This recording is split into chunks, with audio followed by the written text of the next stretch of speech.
One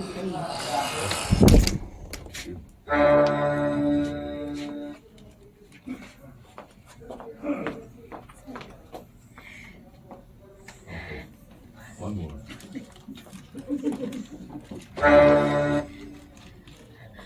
Ma, ano ba mali doon?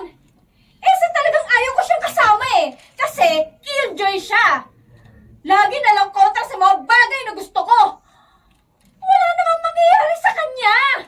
Kahit magseryoso siya sa pag-aaral, kasi nga, hindi niya ako talaga kayang habulin. Bakit ka ba ganyan sa kakambal mo, Valerie? Hindi naman namin kayo pinalaking mayabang.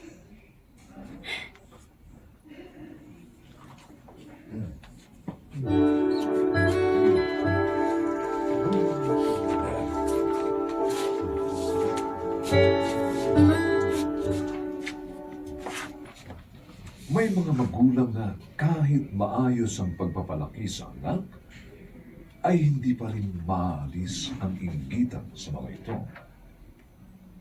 Ang lamang sa katangian ang nangiinggit, habang sila naman ay namamagitan sa anak na nasasaktan.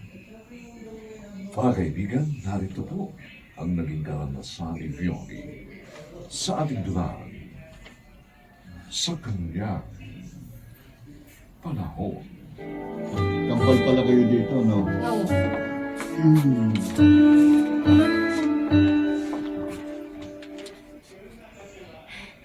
Ano, Violi? Are you ready tonight? Juan kasi, Valerie. Ano na naman? Di ba pinag-usapan na natin to last time? Isasama mo ako sa birthday ni Walter. Eh, alam mo naman, hindi ako mahilig sa party, di ba? Kaya, baka mailang lang ako sa mga kaibigan mo. Alam mo, ikaw, KJ ka talaga. Hindi ka nga magkakaroon ng many friends pag ganyan ka. Pasensya na. Alam mo namang mahihain ako, di ba? Bata pa tayo, ganito na ako. Ang sabihin mo, nagpapakamanang ka. Nagpapakabisi sa libro. Sa bagay, dapat ka talagang mag-aral ng mabuti. Kung gusto mo kung pantayan. Mas matalino ako sa'yo eh.